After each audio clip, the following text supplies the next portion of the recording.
control. Such descriptions are not borne out by the texts themselves, which are significantly devoid of any references to an officialdom or territory or permanently recruited army, not to speak of an organized taxation system. Since the 1970s, a significant historiographical advance has been made in the study of the Sangam text, with the focus shifting from political history to social formation and emergence of state societies in this period. This period was one of intensive trade and commerce in the whole of the subcontinent, marking the second urbanization in the Ganga Valley, Ganges Valley, and the first urbanization in South India. Mauryan impact, which was more direct in the Deccan and Andhra, led to early state formation under the Satavahanas and other dynasties, which remained in Tamilagam. On the other hand, there is no visible impact of Mauryan polity. Therefore, these rulers remained at the level of chiefdoms with claims to strong lineage connections, typical of pre-state societies. This is significant for Tamil historiography as it marks a major departure to show that the socio-economic political organization of the region was largely undifferentiated and non-stratified, characteristic of a pre-state social formation. The concept of Thinai or ecozone, explained in the Tholkappiyer Arangam, is highly significant in understanding the nature of Sangam society and economy. The Thinai concept is not a mere poetic convention, but is the reflection of a physiographical reality and points to clear perceptions of man-environment relationship, an understanding of human adaptation to environment, and hence it is most relevant from the historian's point of view. It represents a distinctive pattern of economic activities in the Thinais, different forms of production ranging from hunting and gathering to plough agriculture. Forces of change can be recognized only in the Marudam region, the plains or the riverine valleys, where Brahmana households emerged as controllers of land with cultivating rice service groups under them, thus representing the beginnings of a new stratification, gradually crystallizing into castes and classes at a later stage. Subsistence agriculture was common to all the Thinais, but the change from a tribal to a peasant society is evident only in the Marudam region, although plough agriculture was yet to become dominant. Interaction among the peoples of the different ecozones, that is Thinais, was established through formal and informal means of exchange and predatory activities. Despite the unevenness of the socio-economic milieu, they were largely undifferentiated economies of reciprocity and redistribution. Such economically diverse peoples were linguistically and culturally homogeneous due to their common language and a variety of shared beliefs and practices. The emergence of Brahmana households in the Marudam region marked the beginnings of a hierarchy, a stratification in production relations, along with the Brahmanical tradition of social differentiation. In the Sangam text, we see only a binary division in society between the Uyarndor or Chandror, which included the Brahmanas, and the Iripirapada, the low-born people. It is also significant that the impact of Varna ideology of the Brahmanas in social stratification is hardly visible in the Tamil region except in its nascent stage and in a restricted zone, namely Marudam. The political structure was characterized by chiefdoms of different levels. The Vendar I call chiefdoms because they are not yet full-fledged monarchies. Velir and Kira.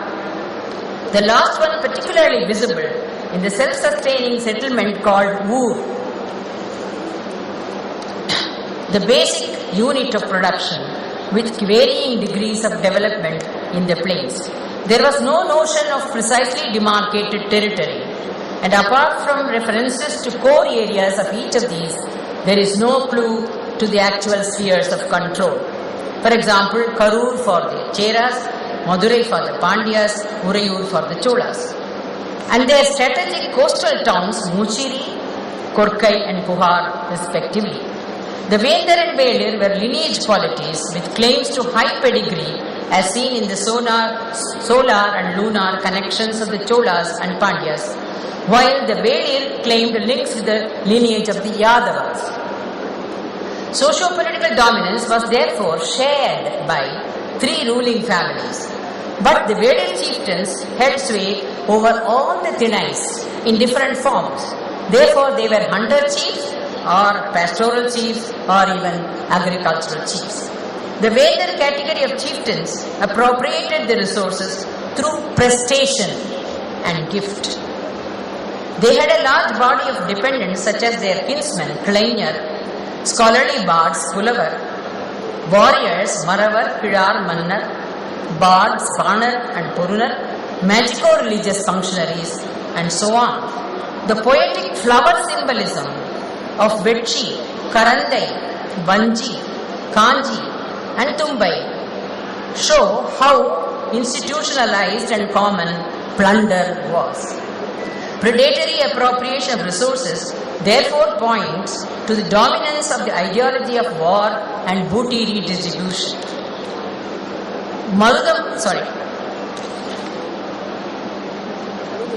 And therefore, the tribal warfare endemic to such early societies is also corroborated by archaeology, which shows a predominance of war weapons among the megalithic burials. More important is the evidence of the ideology of war and heroism that dominates the Shangam poetry, especially the Puram collections. Gift or Kodai was the chief means of redistribution based on kinship and interpersonal relationship. That is, to Pulavar and poets they gave largesses in a large scale. This kind of gift included prestigious items like gold coins, gems, muslin and even horses and elephants gifted by Vendar and Velir to the Pulavar. Such prestigious items are known to have had an ideotechnic value or socio-technique value.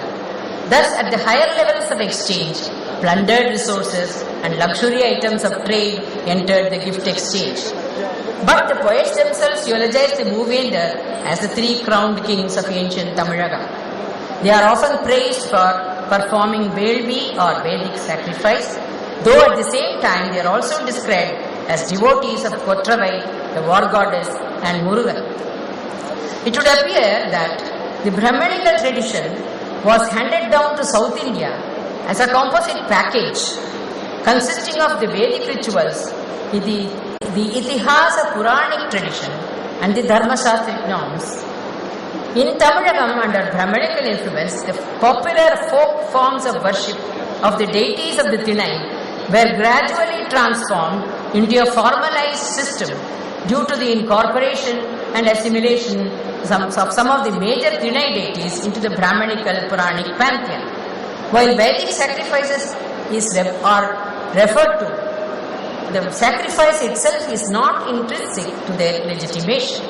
Also important is the fact that no claims were made by the Tamil chiefs to be protectors of the Varnashrama Dharma. The colophons to Puram and Aham collections, therefore, would seem to have been composed at the end of the period, that is 2nd, 3rd centuries AD, for a new form of legitimation through Brahmadeya grants and Vedic sacrifices. The Chera Chola Pandya lineage polities also claim descent from the Surya and Chandra